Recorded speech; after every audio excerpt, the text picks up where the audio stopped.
Good evening, everyone. I am 𝗕𝗓, and it is my pleasure to welcome you to another episode of One on One, where we bring to you some of the best minds in Trinidad and Tobago.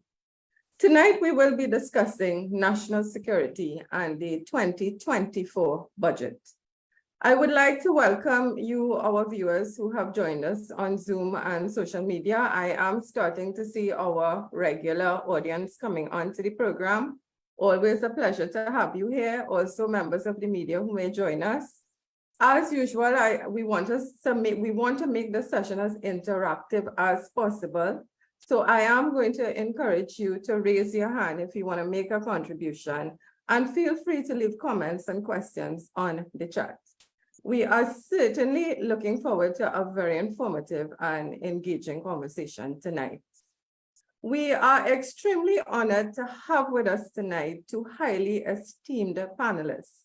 Opposition Senator Damian Lyda, who is a well-known businessman in the Caribbean region, and someone who has become our go-to resource in the area of business and finance. So I know he is going to certainly have a lot to share with us, a lot of exciting things to share with us in this area.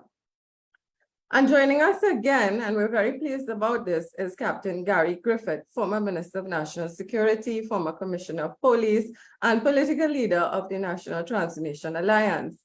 Gary was with us a couple of weeks ago for the very first time, and I said to Gary, I hope this is the start of a very close relationship between our program and himself, and he hasn't disappointed us because he is here with us again. So Gary, thank you for accepting to come on our program again in such a short space of time. So we have a lot to discuss tonight, and I want to get the ball rolling with Senator Lyda.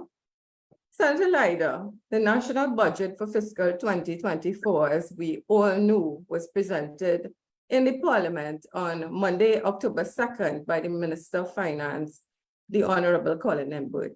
The theme of the budget was building capacity for diversification and growth. Do you think the budget met this theme of diversification and growth?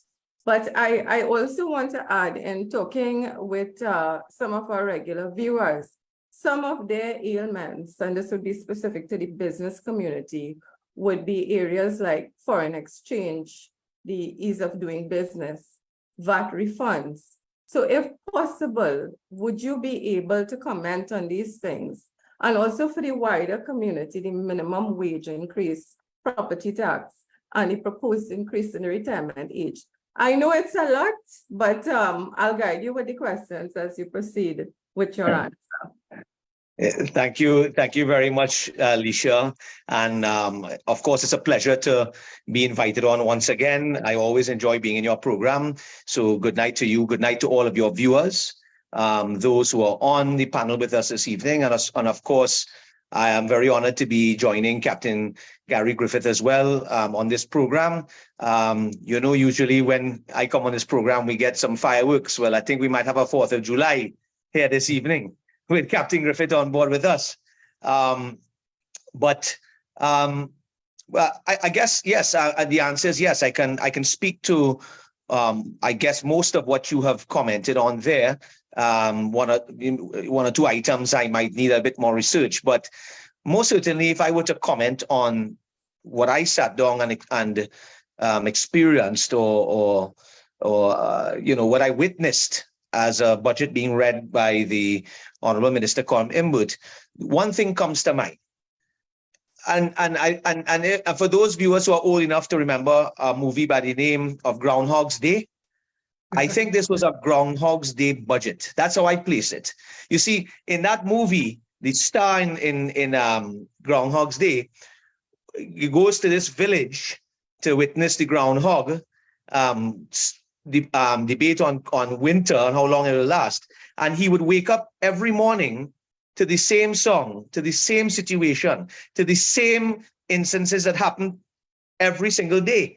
And we see, and until he goes to sleep at night, he wakes up the next day and he hears the same song, he says the same people, and this goes on for days and days and weeks and months until he finally finds love and breaks that spell. Well, That's what we see here in this budget debate.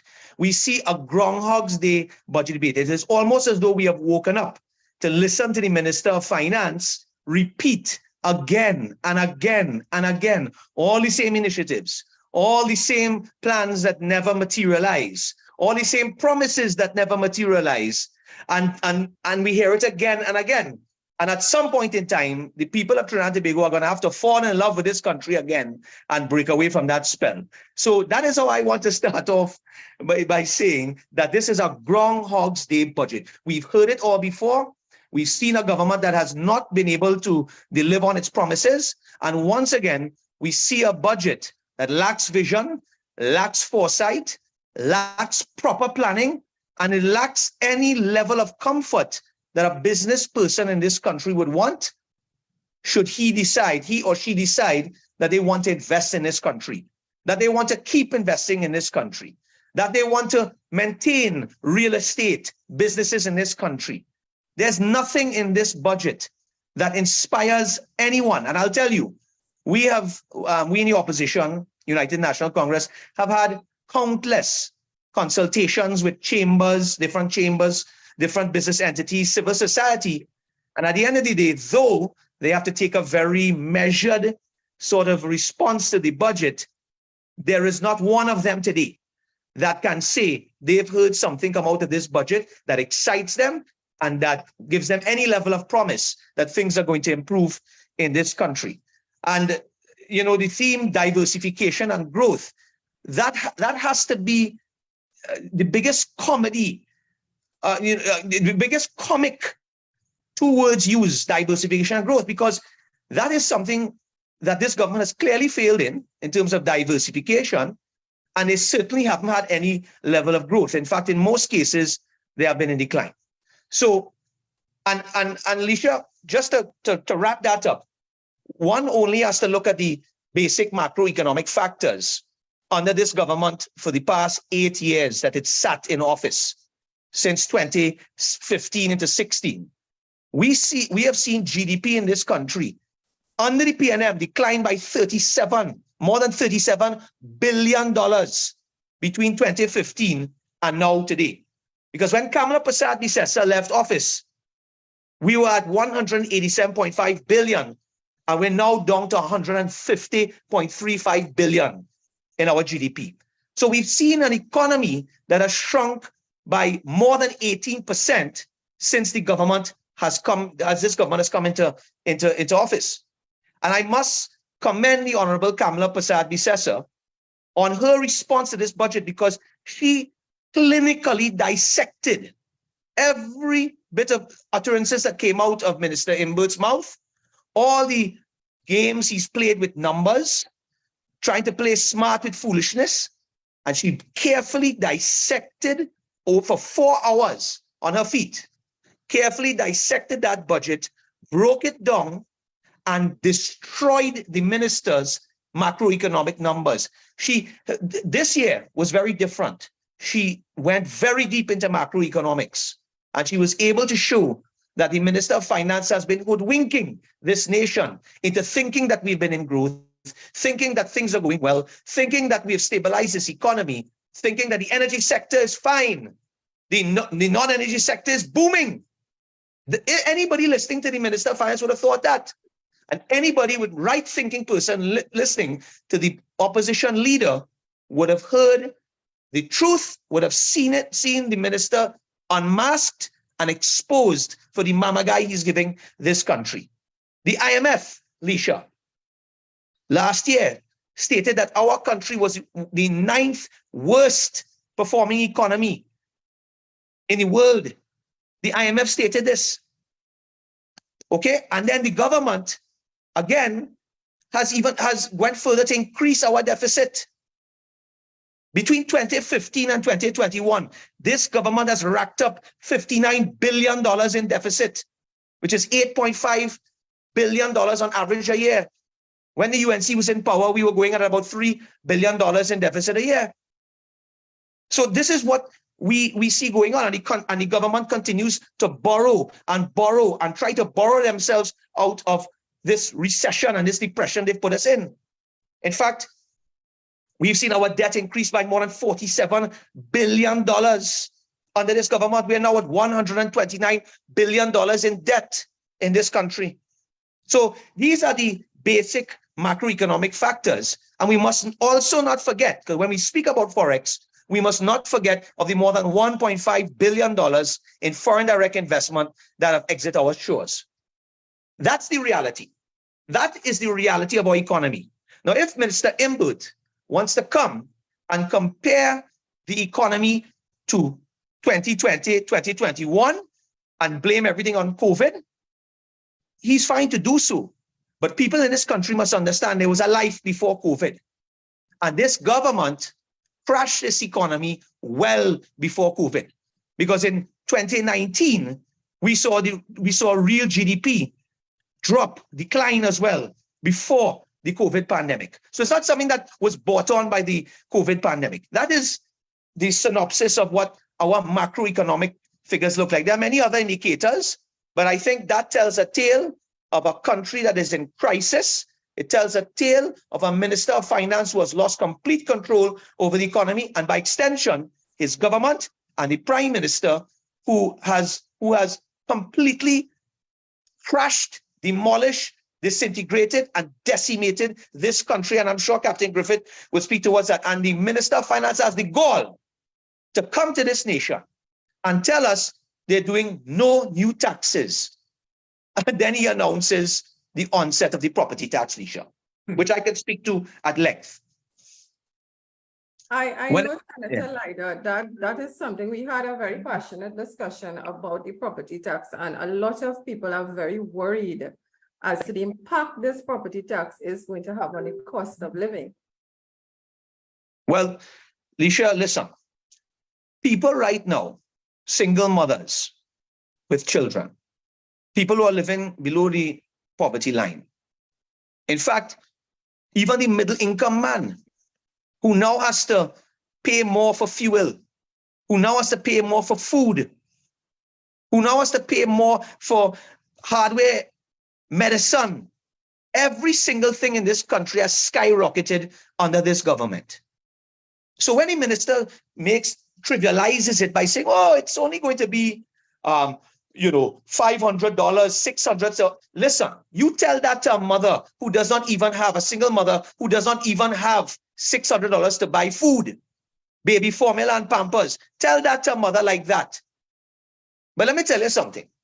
But this government, in true elitist fashion, here's what I have the problem with, right? We in UNC believe that right now is not the time for a property tax. It's not that we were against property tax from time immemorial, but we believe now, in the state of the economy, when people are impoverished in this country, now is not the time to impose such a draconian tax upon the citizens of this country. But Lisha, you want to know what troubles me about this property tax? Let me tell you what troubles me. This one I took very personal when I was in the Senate. I listened to the minister attentively over the past year talk about property tax, and last year in the local government reform bill. And they kept saying residential property tax. We'll be ready to collect residential property tax, residential property tax. And I started to question myself. I said, well, whatever happened to the industrial, commercial, and agricultural property tax? Why are we not hearing anything about this? And from then to now in this budget debate, I was hoping to hear the Minister of Finance, if it is that he's insisting to burden people with this tax, that there's some level of equity and justice in this country so that citizens are not asked to bear the burden of this tax by themselves.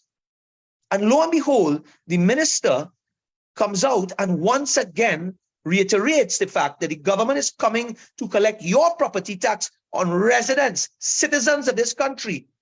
And they are at the threshold, at the 50% threshold to start that, but has said absolutely nothing about industrial, residential, or agricultural property tax.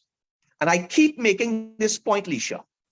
Dotted through the landscape of the length and breadth of this country, through all the corporations, the 14 corporations, dotted throughout the landscape are industrial and commercial properties that coexist next to residential properties.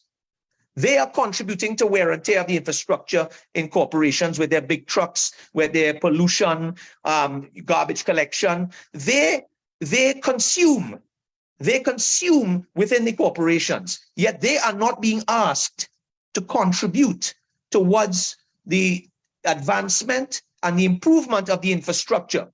You are only asking the residents, and we're asking, why is this happening? And that's why we say this government is an elitist government, because they will tax poor citizens, but they won't come after the businesses and these big industry and companies. And I want to make it clear, I'm nothing against these big companies.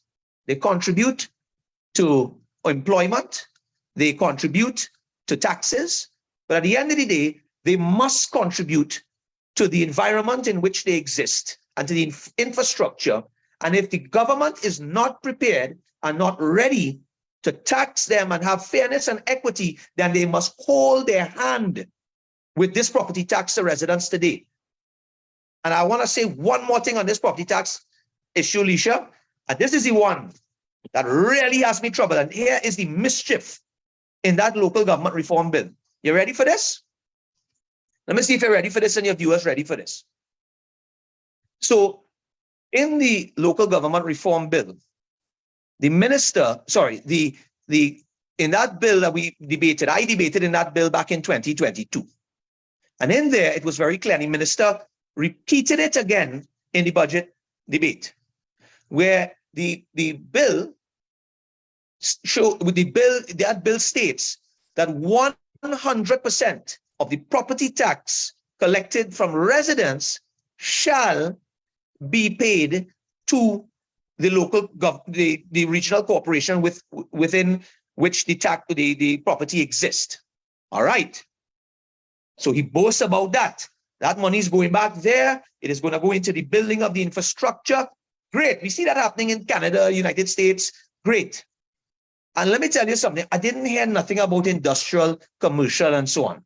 So I went scouring through this bill, Lisha, and hidden towards the end of the bill, in clause 10 of the bill, and I have it here. I actually have it here, so I will quote it for you, right? So you know, I'm talking sense here. Look at it right here. Clause 10 of the bill. Listen to this. Clause 10 of the bill would seek to amend the Property Tax Act, Chapter 7604. New subsection 3 would provide that the Minister of Finance may, by order, declare if agriculture, industrial, or commercial taxes may be collected by the municipal corporation and what percentage may be retained. And when he means retained and put into the consolidated fund. So you have a bill that states that all residential taxes will go to the corporation and that the Minister of Finance, a politician, a member of the executive arm of the state, a member of this disgusting PNM, has the power to decide how much of that tax will go to the corporation from industrial, commercial, and agriculture, and how much will stay within the consolidated fund. So if he or any minister wants to victimize a corporation that belongs to the United National Congress, he can decide to give only 20% of the monies from industrial taxes to the corporation and retain 80%. And if he wants to give 80% of that tax to the PNM corporations, like say San Fernando, for instance, that they're on the verge of losing, right? He can do so. And that is the mischief in this bill and with property tax. So it's not only about this elitist government not taxing the corporate companies, but eventually when they do, the Minister of Finance will decide how that money, a politician will decide how that money split up. And that is dangerous. That is extremely dangerous. Senator Elijah, I want to thank you for your responses. Now, there are quite a lot of areas that I would have liked to touch on, as I would have mentioned to you, the minimum wage, the increase in the proposed increase in the retirement age. I know you spoke a little bit about foreign exchange, but we also have the VAT refunds to go into. But before we do that, I would like to just go over now to Captain Gary Griffith. Gary, the leader of the opposition presented her response to the budget on Friday. entitled No Prosperity Without Safety and Security. And she would have stated very clearly in her opening remarks that the brutal, violent crime crisis was ignored. In your opinion, did the 2024 budget adequately address the issue of violent crime? Hi, good evening to Lisa, to all your viewers. Definitely not. I think it was undoubtedly in the history of the presentations, it has been the biggest disaster as it pertains to national security. There was not one new policy, unit, system, technology that was put forward to give the country any degree of food.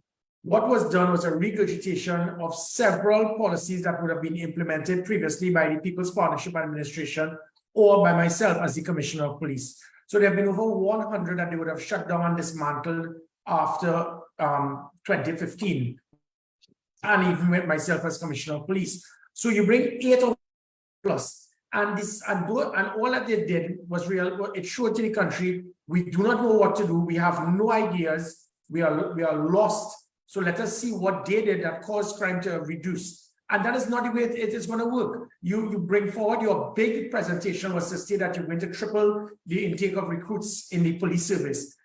The importance is not to increase quantity, but to enhance quality. And that is what is important, because 2 years ago, we had the same number of police officers.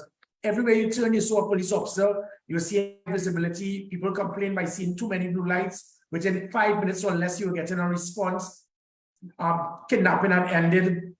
Home invasions, you jump the wall, by the time you come back over the wall, we got you. So it is not about trying to triple the increase of recruits. However, what he did was to take that same system that we did under the People's Partnership Administration, because you bring recruits in batches of 100 in the academy. So you have 2 batches of 100, but you lose 200 police officers a year through retirement. What we did was take it out of the box. We took that and moved it to the 𝗢𝗲𝗄𝑚𝑎𝑠 Convention Center. And with that, we were able to do batches of 300. So after 8 years, you refuse to do that.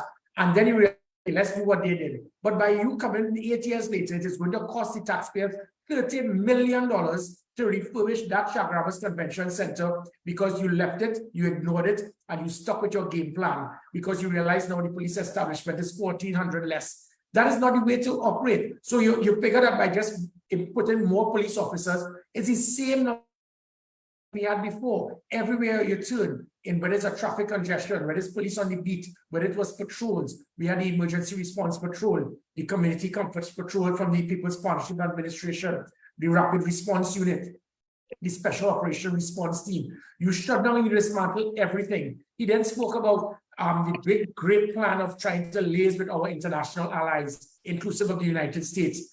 That was done before. We formed security cooperation agreements with Colombia and Venezuela to diminish the problems that existed with La Guardia Nacional and Trinidad and Tobago Coast Guard. You shut that down. We had the Trinidad and Tobago Police Service forming a bilateral agreement with the NYPD that assisted us in social media monitoring unit, the gender-based violence unit, the use of technology, customer service training with the police officers. That was there. You ignored it. You dismantled it. Then he spoke about scanners. I acquired 2 mobile scanners, and for 2 years, they pulled the plug, refused to use the scanners to assist us in pinpointing weapons on any road. He spoke about vehicle maintenance.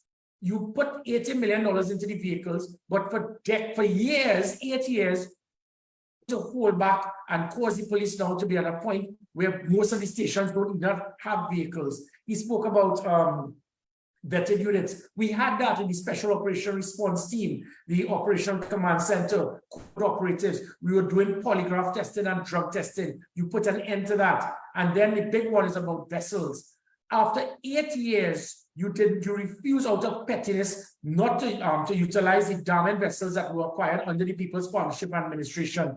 We paid $1.2 billion less than it would have cost for the OPVs. That would have been $2.4 billion. 1.2 billion less. You refuse to use it for 8 years, and now you start speaking about we're going to try to refurbish the 𝗢𝗻𝑖𝑛 vessels. So in a nutshell, all of the things that they spoke about, it was just a regurgitation of what was there before under the People's Partnership Administration or myself as Commissioner of Police. And again, it is unfortunate. What the country is seeing now, they have never been so fearful. public trust and confidence in the police service being at an all-time high of 55% 2 years ago. It is now virtually at an all-time low. Not the fault of the police officers. Morale is high, they're demotivated. You have a Minister of National Security saying this is not his job to reduce. The Commissioner of Police is asking people to pray more often.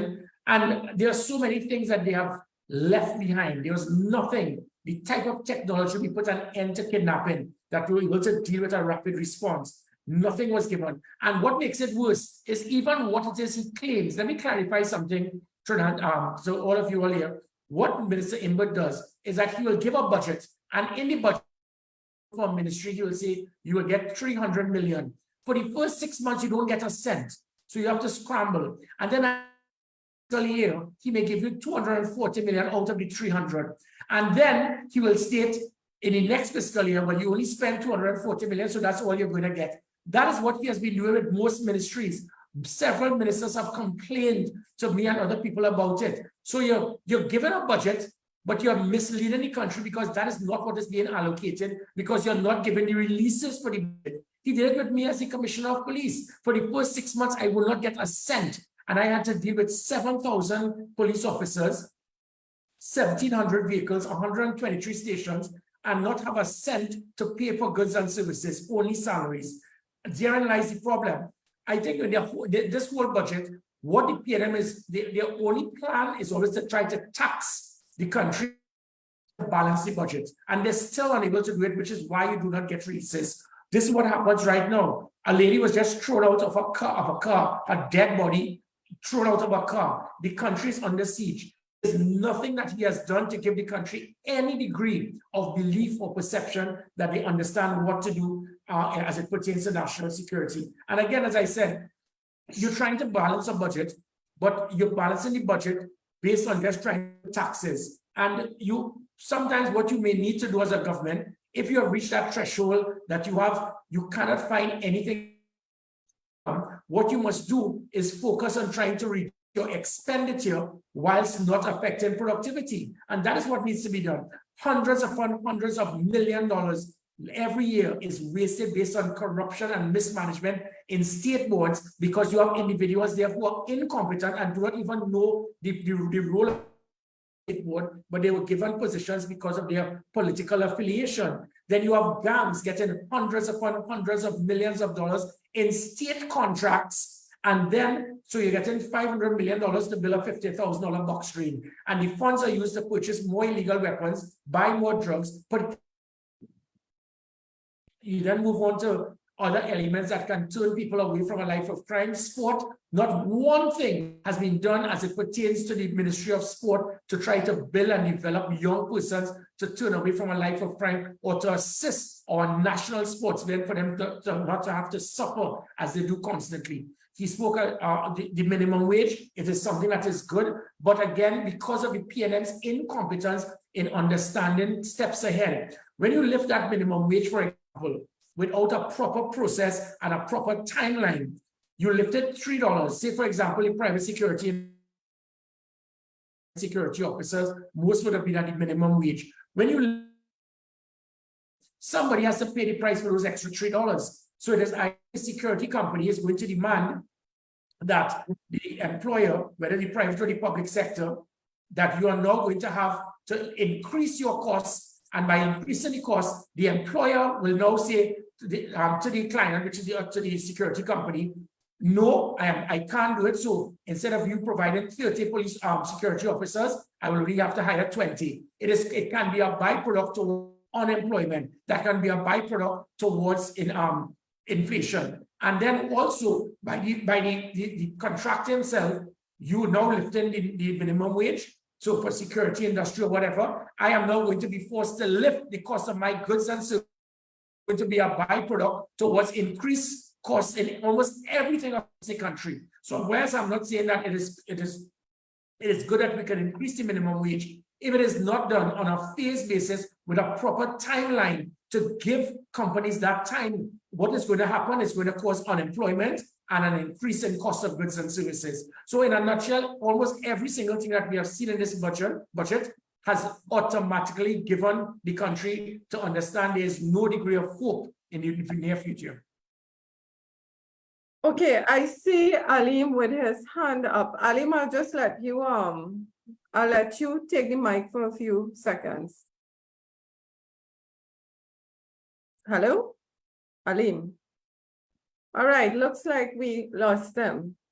Now, Gary, I want to continue with some questions that is based on a release that you would have put out on social media yesterday, where you said 𝗏𝑇⁴ has misled the parliament by stating that the protective services don't use 5.56 and 7.62 ammunition.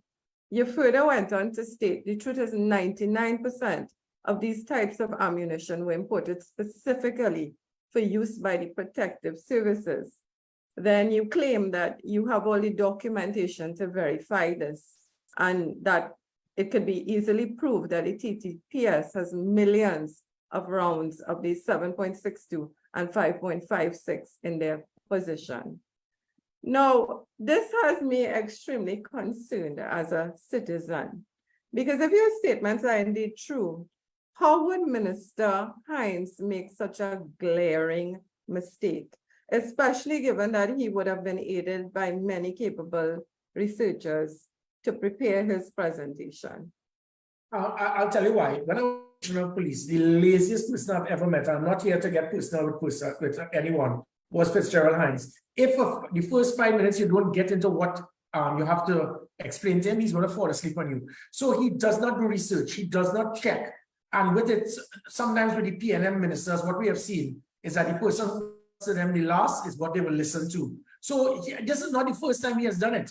A few months ago, misled the country in Parliament by stating he never tried to influence or communicate with a commissioner of police to try to get firearms for persons closely affiliated with him. That was a lie. But under the Parliament, he was protected and he should have gone before the Privileges Committee. He did not, because PNM is in government. You stated, I have never once assisted anyone in liaison with the commissioner. And then it was shown, he started backpedaling. This is the same situation. He has misled the country. He has lied in Parliament. And there's a reason for him doing that. The PNM is good at one thing. If you say the same lie over and over, people would believe you.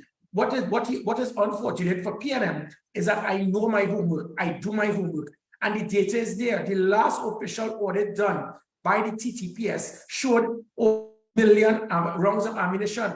And for 5.56 and 7.62. For a man who was a previous police officer, who's a member of national security, not knowing the prime ammunition by the defense force, it says so much about his incompetence to hold the post.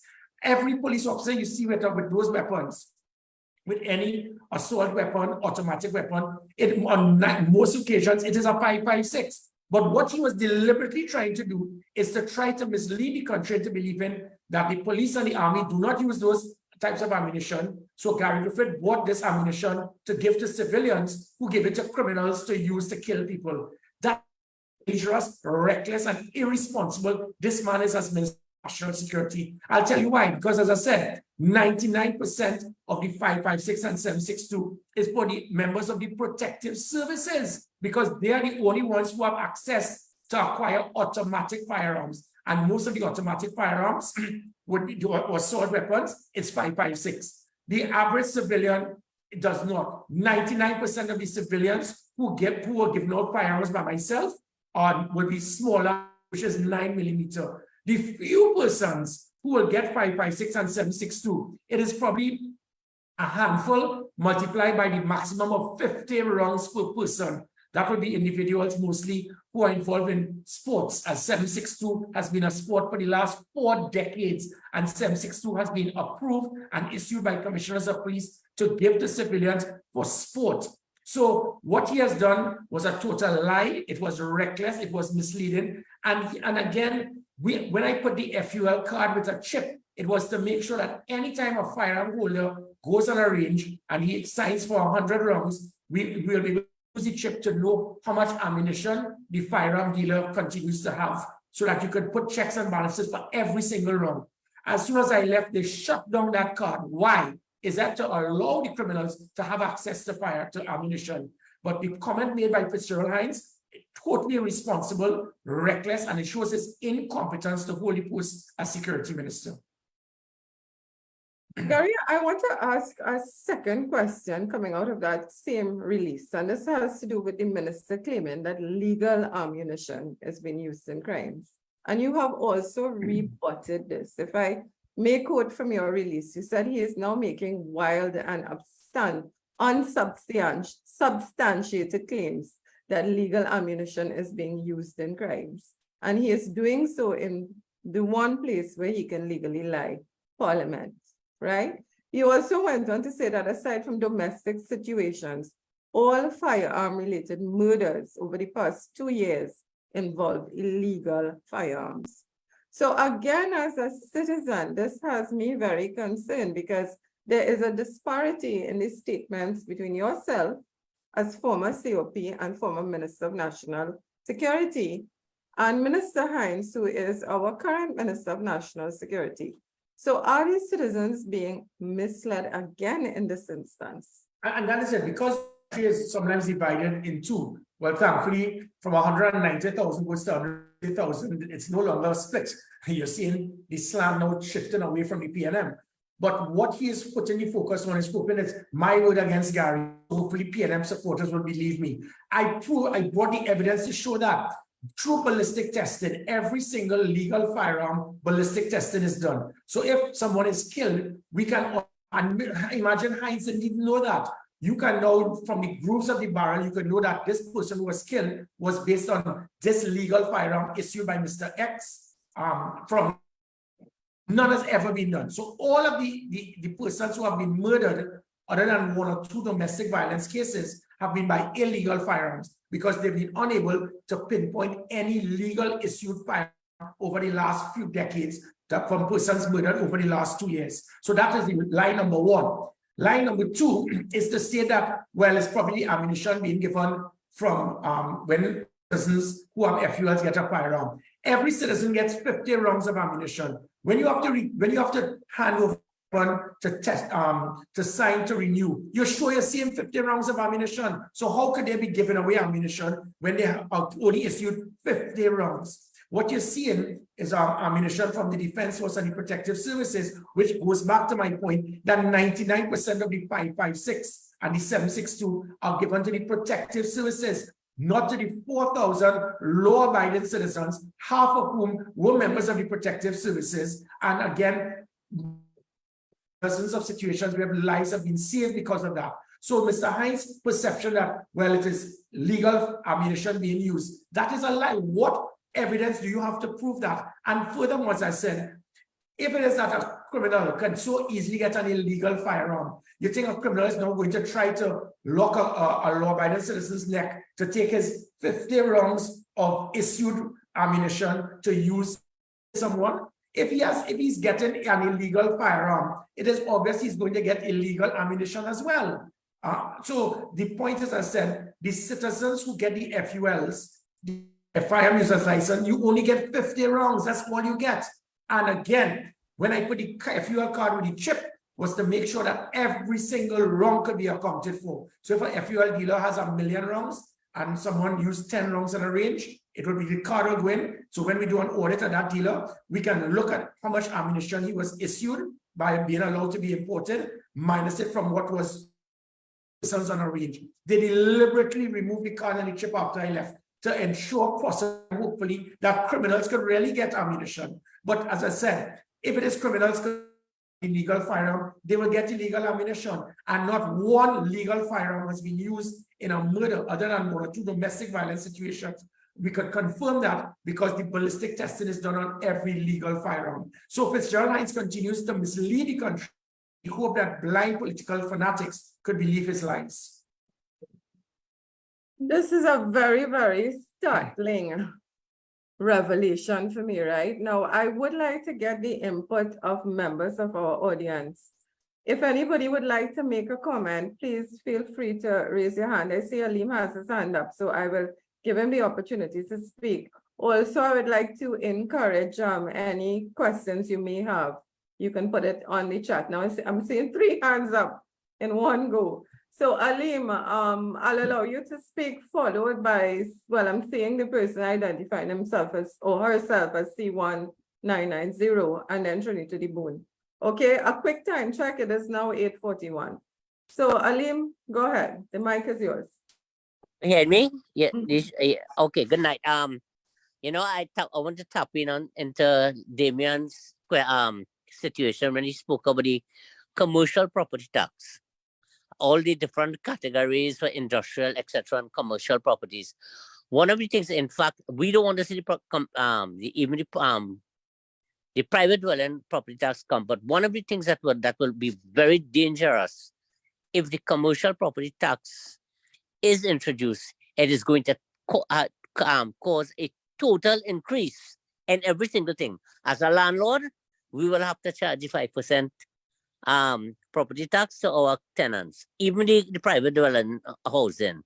So that the reason for it, when I want to agree with Damien, that it's not only about the 1% or anything, but it will have a rippling effect on the entire commercial community. And where you see everything, prices are going up on a daily basis, and business are slow, even up to today. Business people came to me to buy goods, and we can't buy because the sales have dropped so bad in this country that this is dangerous. So this is why the government trying to tell the country, no, we're not bringing commercial property tax, because they know the big business people, their supporters, will have to bear a whooping amount of property tax. But they want to pin it on the small man, but it is not going to work for the small man. Because, as I said last week in the other show, is that if I have a property that is insured for $1 million, right, it costs me over $3,000 annual premium. If I have to pay 3% property tax, it's going to cost me $19.60. Where am I getting that residual balance to pay for my property and to pay property tax?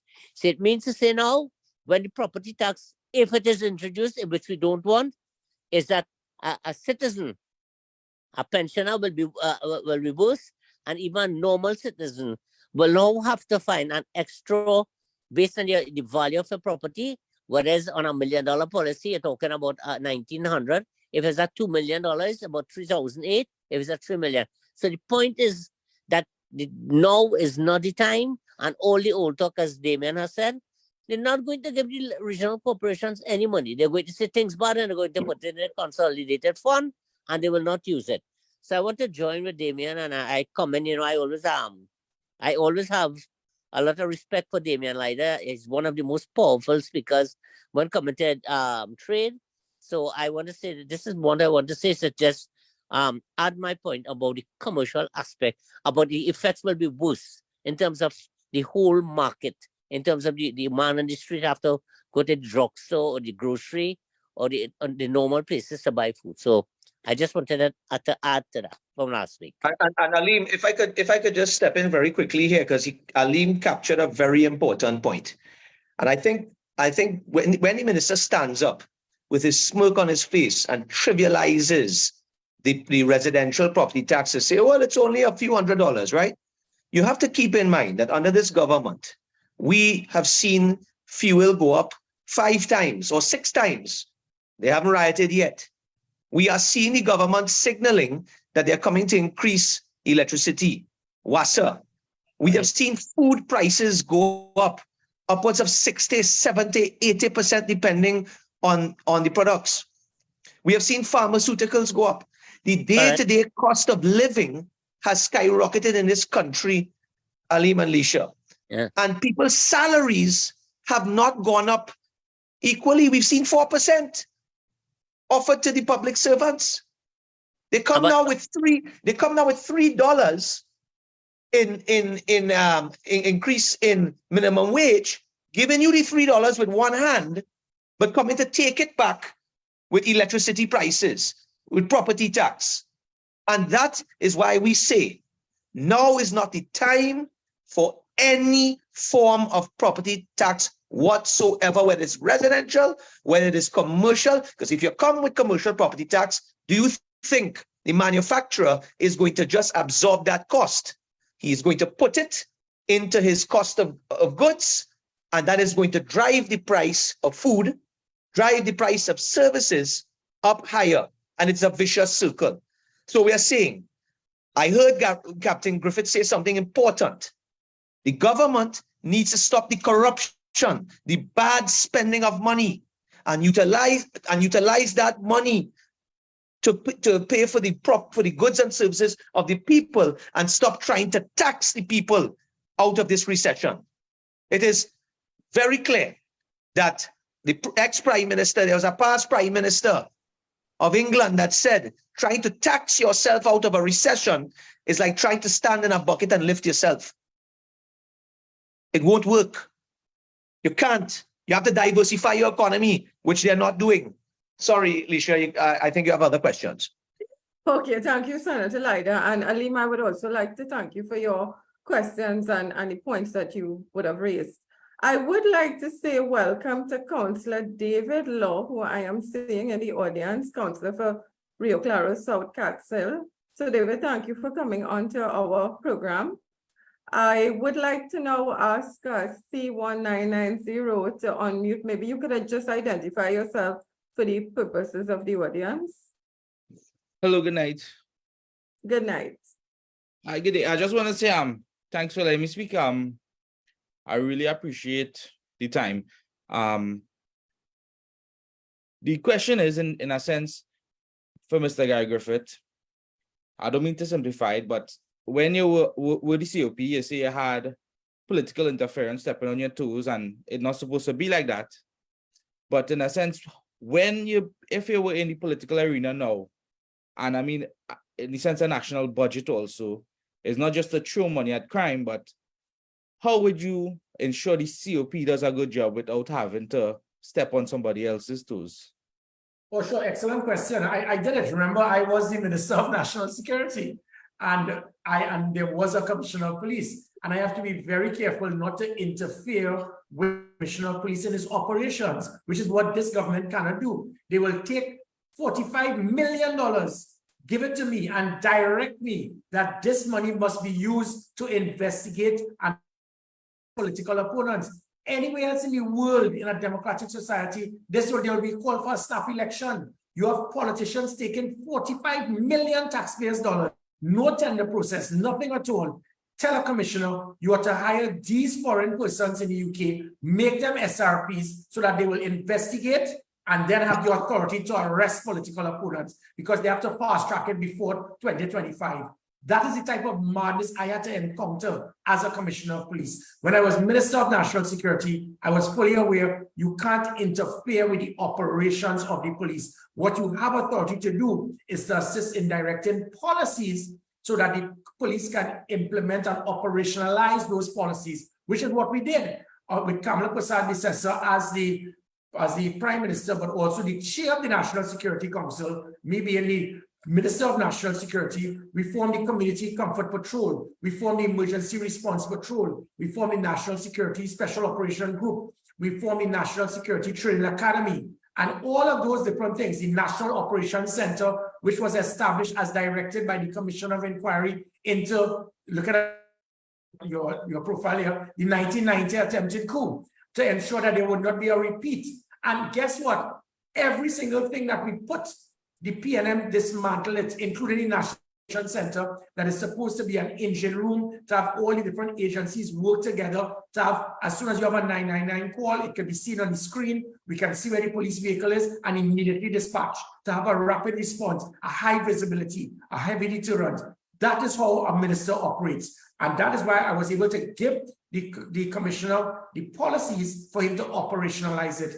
Fitzgerald Hines does not have a clue policies. What he knows about is every single thing is to talk, attack, and discredit political opponents. I keep saying you cannot be a minister or a leader in a country if it is that you hate half of the country. Thank you. Thank you very much for that question. So I'll go across now to Trinity to the bone. Trinity, the mic is yours. Hi, good night, ladies and gentlemen. A lot of interesting discussion. I have two bits of questions since Gary is on.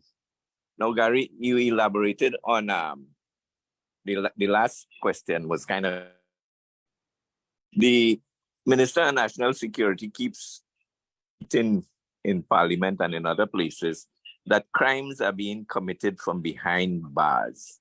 And I remember in a GSC, it was asked to the people in prisons, who is monitoring the scanners and jammers and so on that we're supposed to have, that we spend a heap of money for at the prisons. How cell phones and so on are going into prisons, and we got what, how much? 28 recently. Maybe you could elaborate so that the population and the listeners would be more enlightened as to what we had in PP government to prevent that kind of thing, because we didn't have that kind of talking about things behind bars. Yeah, one of the good things that I will say about Dr. 𝗕𝘂𝗿𝗀 as the Prime Minister, it was horses for courses. When he appointed Fitzgerald Hinds as the Minister of National Security, he gave Hinds the instructions: shut up, say nothing, let Gary take the front on everything. Whether it was border protection, whether it was matters in prison, whether it was, that's what they did. So as it pertains to the prisons, apart from me having to operate as a security minister by trying to find illegal weapons entering the country, so I had to draft the border protection unit for them. Similar with the prisons, I had to find avenues to assist in dealing with the problem in prisons. And I did my homework, and then we decided to find a specific wing, have specific police officers work with the prison officers. So anything, if a teacup enters, it must go through 3 lines: from the army, the police officer, and the prison officer. So unless all 3 of them are corrupt, so the persons who were gang leaders could not get anything into that wing. The wing was locked down. That played a big part towards drastically reducing murders, because many of the kids were being called from the prison. I know a perfect example. Once a prisoner, when we were doing our tracking, we found that a prisoner had a phone in his cell. We a few hours later, we picked up another phone in the same cell. We seized it. Several hours later, he got another phone. This one prisoner in one cell got 3 phones in 24 hours. That could only happen by persons on the inside feeding him actually paying the person the price. So those were the things that I put in place by putting a wing, making sure that you had 3 layers to prevent any phone entering the prison. And that is why I also, as the National Security Advisor, working with 𝗕𝘂𝗏 we understood the importance of our criminal justice system. It has collapsed, where young men could be on remand for 10 years for a crime where the maximum sentence could be 6 years. And that is why we formed the Ministry of Justice, to revamp the justice system, to be able to reduce recidivism because of poor rehabilitation that takes place, and to deal with the backlog of cases. The Ministry of Justice was doing that under the People's Partnership Administration. As soon as the government changed, they removed the Ministry of Justice, so we can never revamp the justice system under the Ministry of National Security. So therein lies the problem. But there were things that we put in place with the Ministry of Justice to improve the prisons. As the Commissioner of Police, there were several policies that I implemented that worked. And unfortunately, on my departure, we have gone back to the same problem where, again, prisoners cell phone easier than getting one of their 3 meals for the day. Okay, going now to border. The government purchased these 2 expensive boats from Australia. And what I want you to elaborate on, these boats require a specific number of trained personnel in order to be operating 24/7. Do we have that capability and training for all the officers to run these boats 24/7 offshore? And are they being utilized, or is it that we are just purchasing equipment and we don't have people trained to operate it and run or manage it? Because of the incompetence of the Minister of Finance and this government, they have now put 2 other vessels that are, anybody who goes down the islands, please pass in front of Stobles, and it's a fashion show. You have lots and lots of vessels, and you do not have manpower. And that you, as a businessman or even in the Ministry of National Security, you must equate with asset acquisition. And that was the problem with the OPVs. When they wanted to acquire 3 OPVs, each OPV required 80 persons heavily trained. So then for rotation, 2 weeks on, 2 weeks off, you need another 80. And then you need another 80 because persons will be going on leave, sick leave, retirement courses. So you needed 240 personnel in Coast Guard to be properly trained to have one OPV operationalized. To have 3 OPVs, you needed 720. Guess how many were trained? 80. So which meant that had we acquired those 3 OPVs since 2008, 2009, 2 OPVs would have remained in 𝗏𝗂𝗏𝗏𝗏𝗏, which is exactly what happened when we got the damming vessels. The same way I tripled the recruit intake from 100 to 300 by thinking out of the box, thankfully, because we had a chair of the National Security Council that listened. And that's where I was doing the same thing for the Coast Guard to triple the recruiting intake to ensure that the 6 damming vessels could be fully operationalized with the 2 utility vessels to send water and fuel and transfer manpower to do the same thing the 3 OPVs would have done, as I said, for 1.2 billion less. But you needed to manpower strength with asset acquisition. The PNM, after we left government, they never did it. So the Coast Guard continues to have the same number of officers in to the same numbers that leave. And then what makes it worse, you now go and acquire 2 vessels from Australia when you had the 6 damming vessels that could do the exact thing, because the 2 vessels are just about the same. The difference is the damming vessels are used in 17 other countries. This Australian vessel that we're getting, only 2 countries utilize it, which will be Trinidad and Tobago and Australia. And let me also add, if it is when in 2009, the same PNM government acquired 6 hostile vessels because of incompetence in not understanding that those vessels are compatible to our waters. Anyone who goes to Anchorage by Hartscott, you will see vessels marooned there for the last 15, 16 years, because those vessels were vessels made for lakes. So we spent hundreds upon hundreds of millions of dollars purchasing hostile vessels pre-2010 that were not compatible to our waters. That, if it's anything to speak about incompetence as it pertains to naval asset acquisition, it was that situation. And Gary, if I could also chime in here, because this is another one there to me as well. You know, you and I have spoken at length about these vessels, you know, and it goes even more than that, because I mean, just to speak towards the amount of manpower necessary. So the damming vessels were 6 in number, 4 were patrol vessels, 2 utility vessels.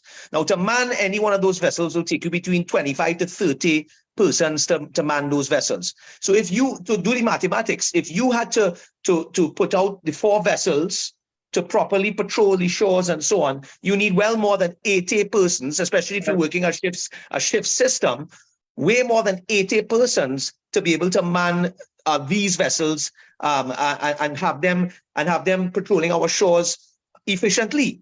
You add another 2 hostile vessels, you need an additional 50, 60, 70 more trained personnel to be able to do that. And then it goes even worse than that, because if you're going to patrol properly, I'm not talking reactionary now. Now, at any point we have seen videos from fishermen complaining that they're calling for the Coast Guard to come with the vessels, and they are being told there is no fuel, so we can't come. That's right. So you have 6. Now, Imbert in his budget statement, I think he said 12 damming vessels, and he so don't understand the damming vessels. What he don't realize, it's 6 damming vessels and 6 interceptors that sit on vessels. Vessels, right? He's so lost. But coming back to these 6 damming vessels, right?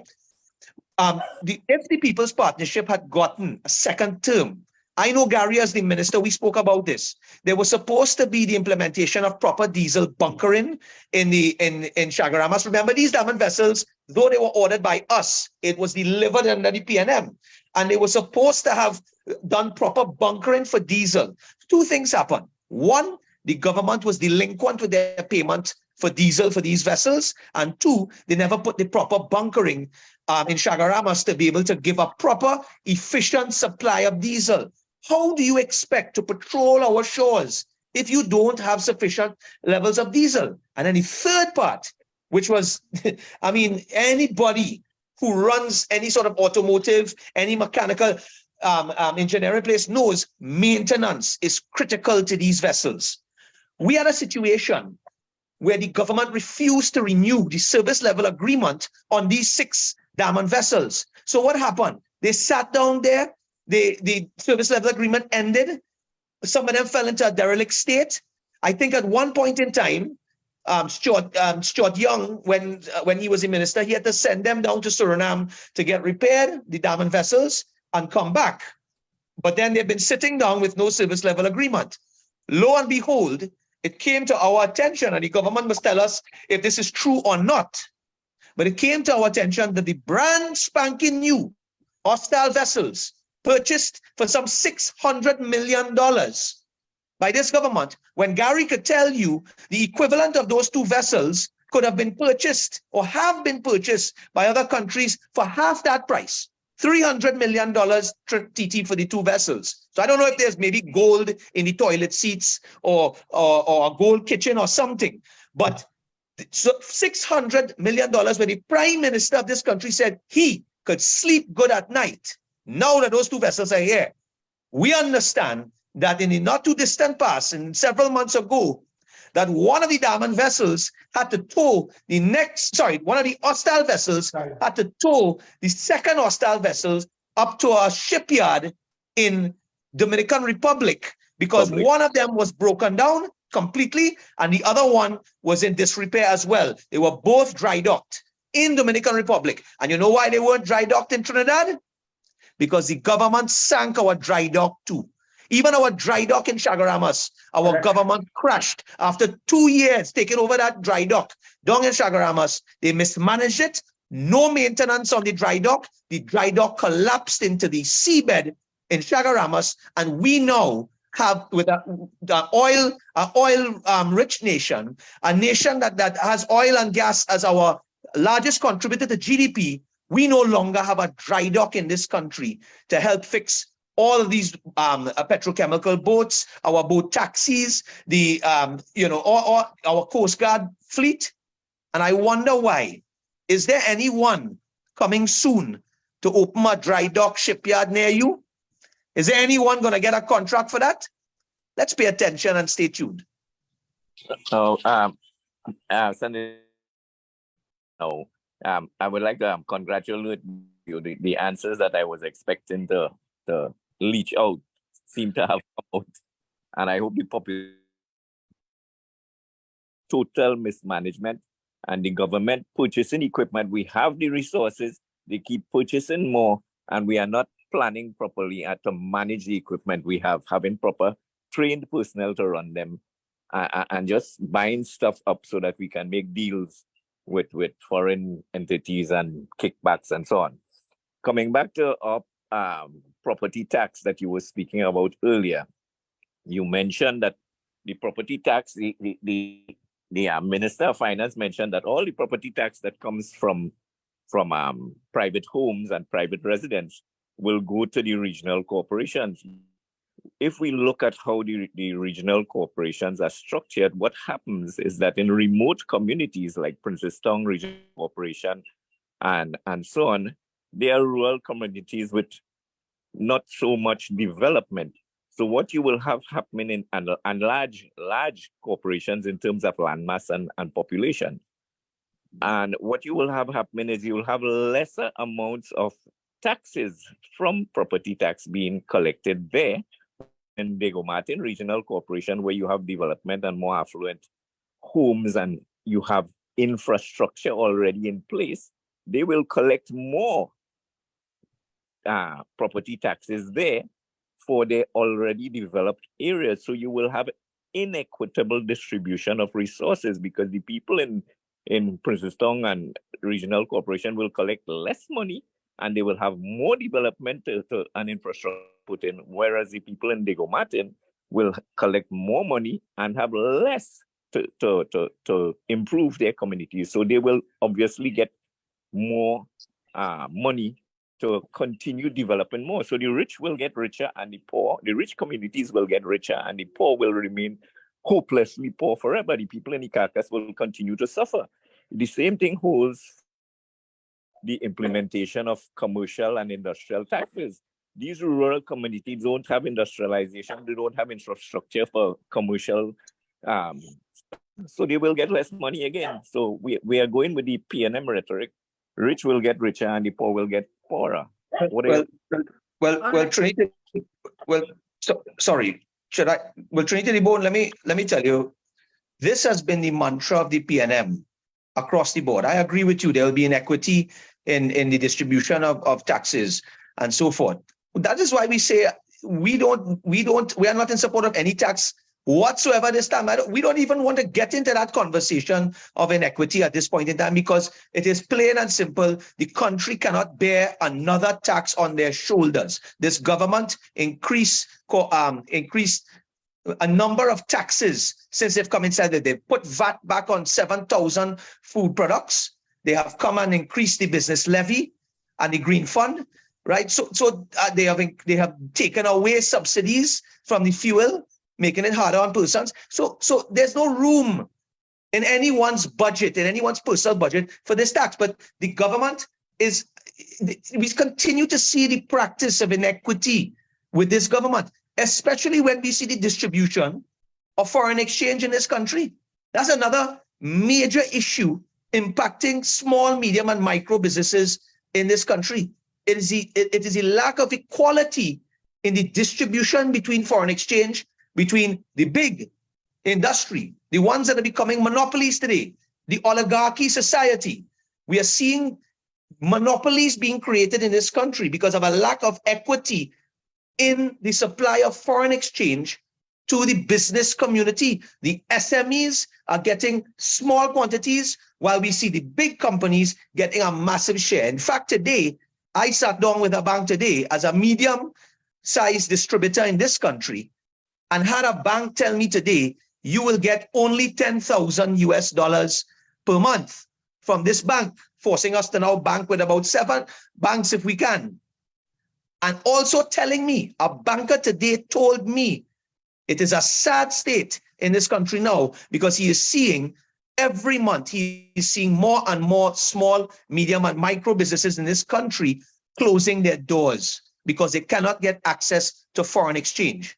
And so therefore, in very much the same vein, 𝗁𝗂𝗐𝗍, that you spoke about inequity, this lack of equality in terms of the distribution of property tax is very much the same way that we see the lack of transparency and equality in the distribution of foreign exchange. We call on the central bank governor, as Imbert would say, if your name man, publish who are the largest recipients of foreign exchange in this country today. Jawala, the last governor, did that, of the central bank, did that. What are you afraid to do? Let us see who gets in the foreign exchange. How is it that these companies continue to grow? How do they continue to grow while these SMEs, 6,000 of them, have shut their doors? So we see that problem with foreign exchange. I don't know, I mean, Lisha, I don't know how much more time we have here, but... Yes, okay, well, I would like, thank you, 𝗁𝗂𝗐𝗍, for your questions and comments, right? I would like to pass the mic over to Councillor David Lau. I know he has a few comments and questions to make, and then we will take closing remarks. David? Yes, you hear me? Good night. Yes. Thank you, Lisha, and good night to your guest, Senator Lijder, and former Commissioner Gary Griffith. Good night.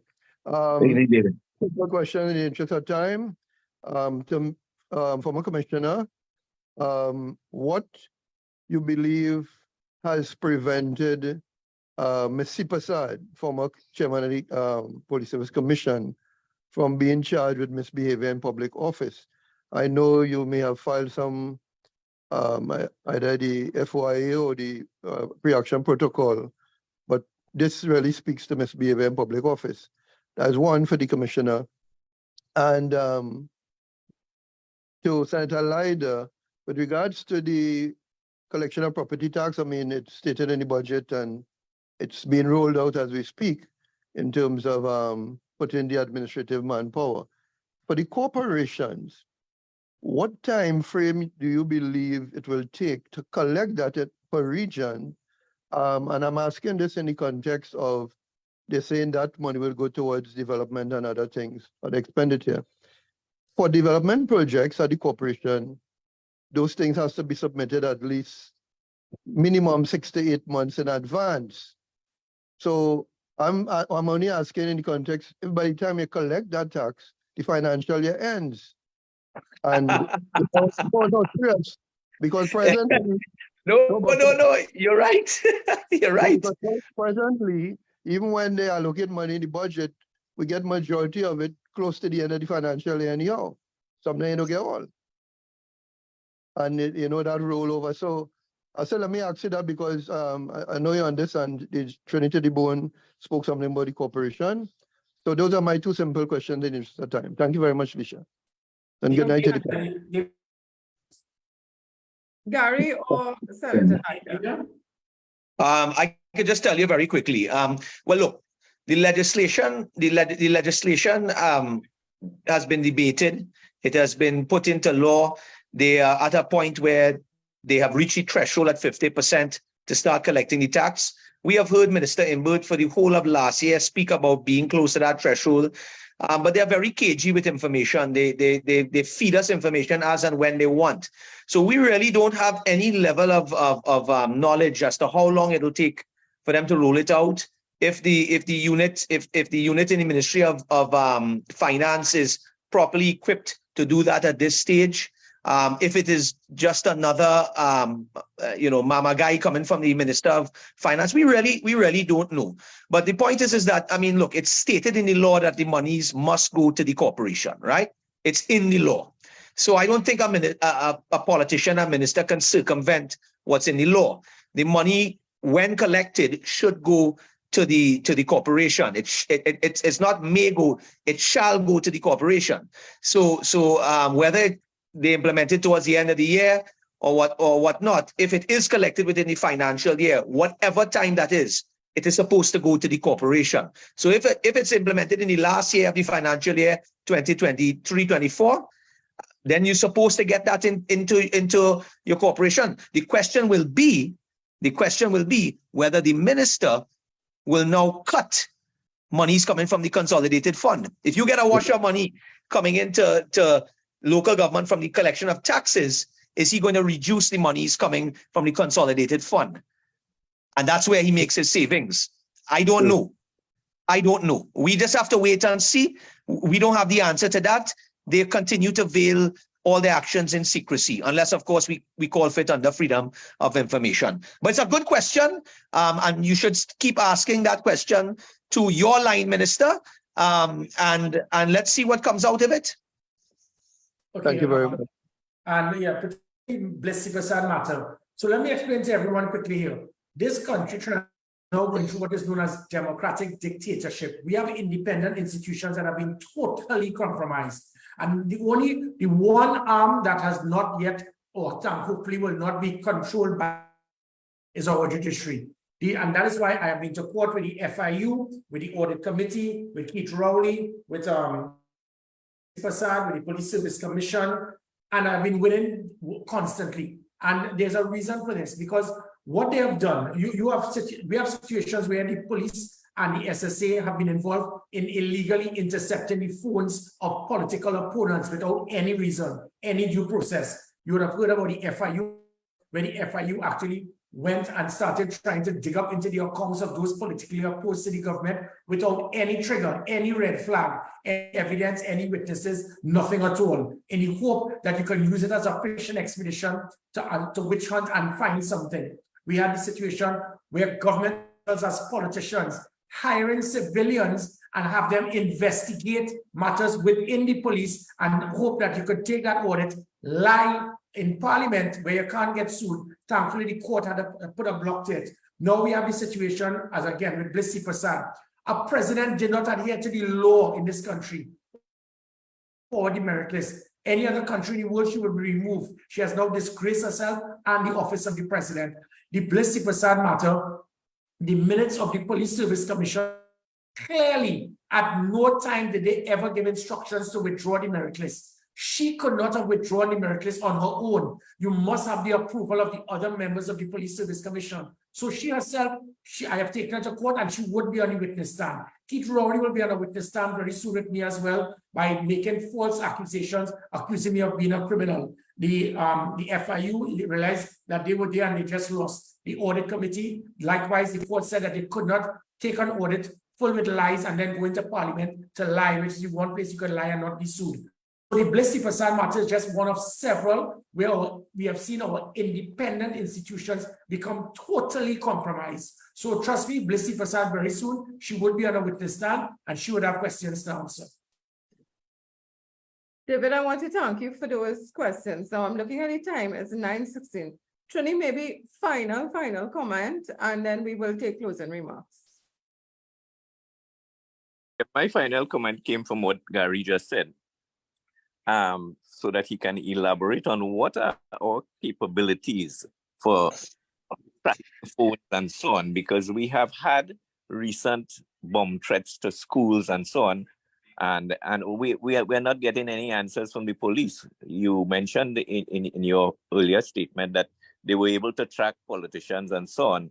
You would be privy to that information. Could you elaborate on it so that the population will know that we have the capability and it is not being used effectively for proper policing?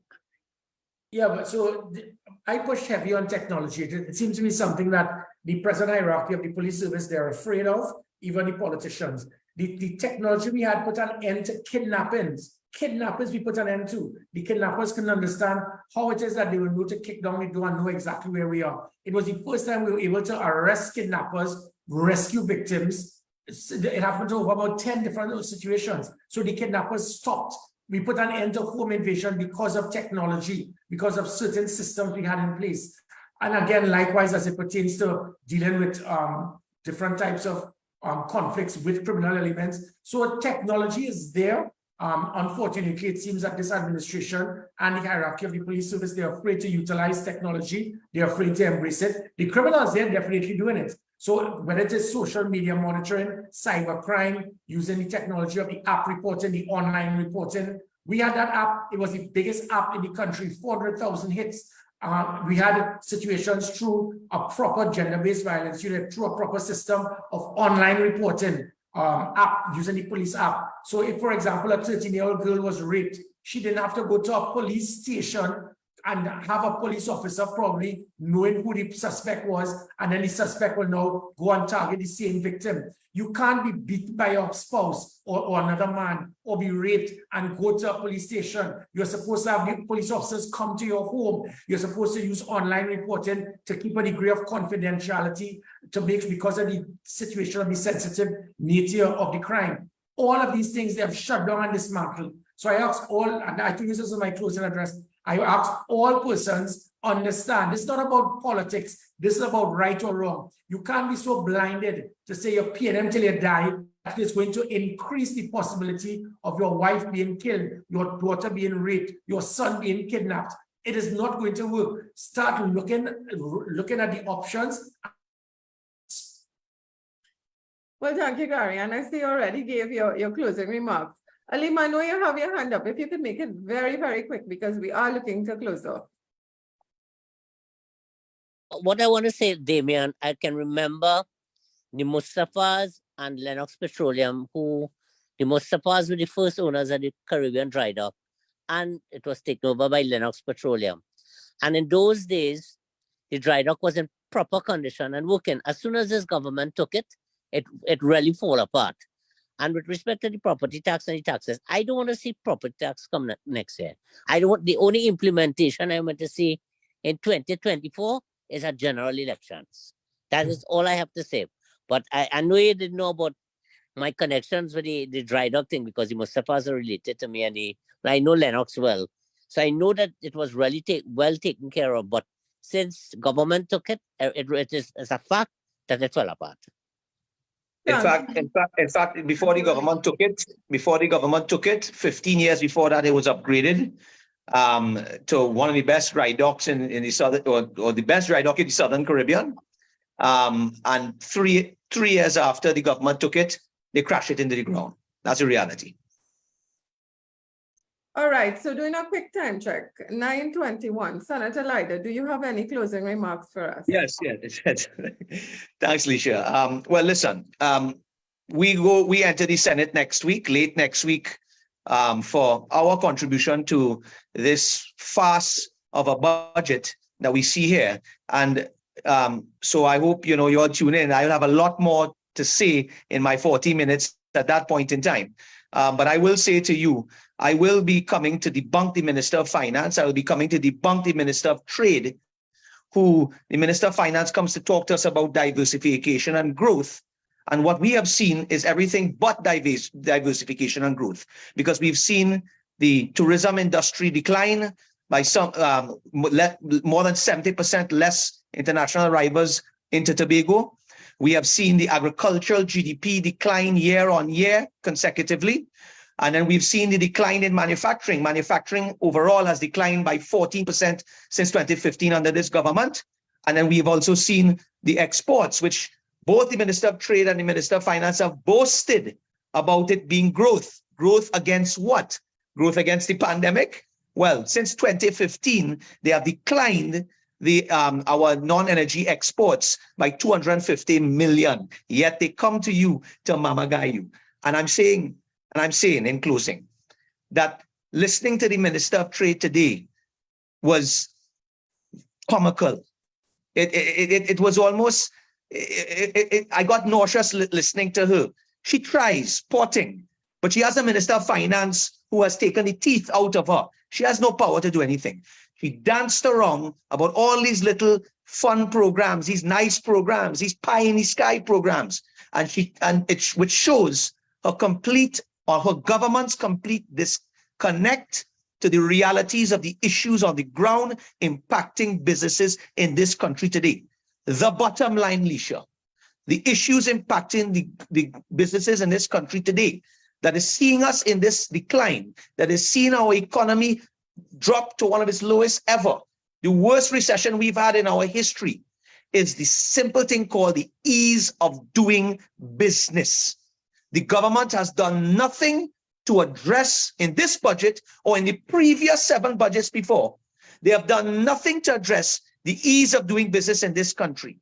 There are a huge amount of factors that impact the ease of doing business, whether it's getting approvals from TNTech and WASA, but the main ones that they have spoken very little about, the inefficiencies at the port and how they intend to fix the inefficiencies at the port, our foreign exchange shortage in this country, how will they come with a consistent solution for that? VAT refunds, which has now soared to the highest in our history, $7.8 billion owing in VAT refunds to manufacturers today. When 𝗕𝘂𝗎𝗄𝗏 𝗏 left office, it was $4 billion.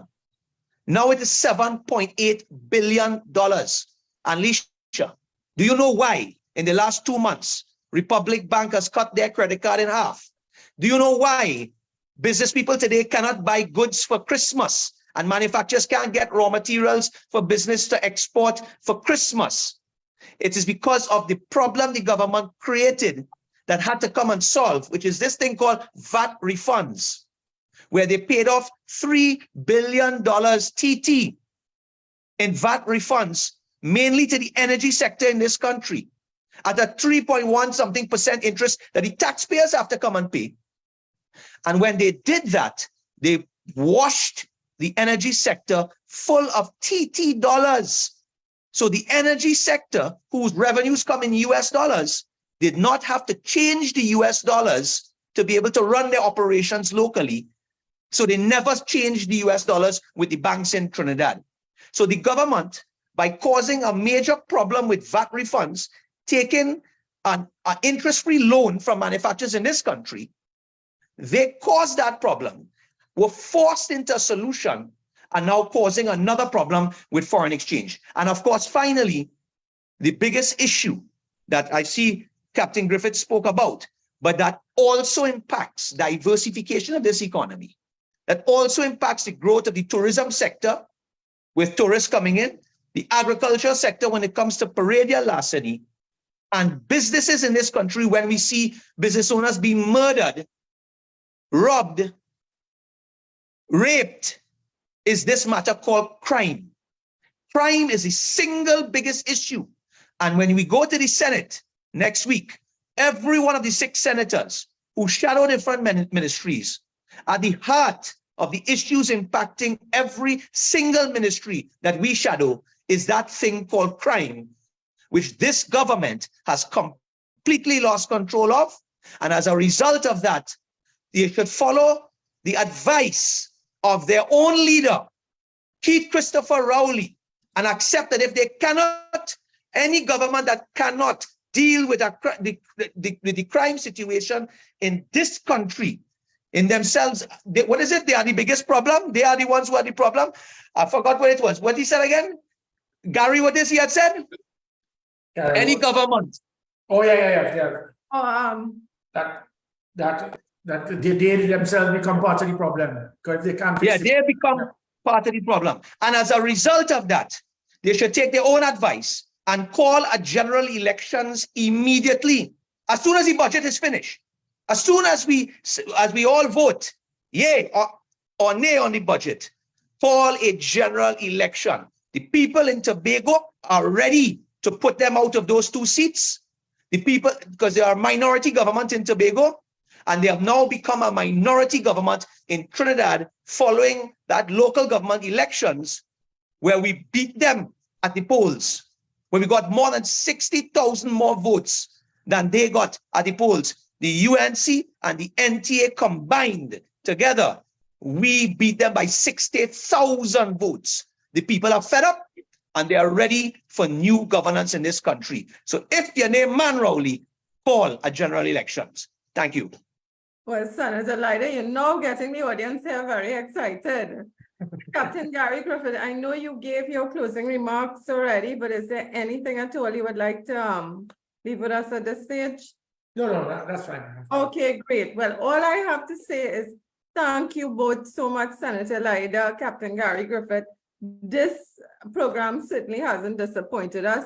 It has been very informative, very engaging. And one thing I want to say is very important to keep these conversations going, else very important issues will just fall to the wayside.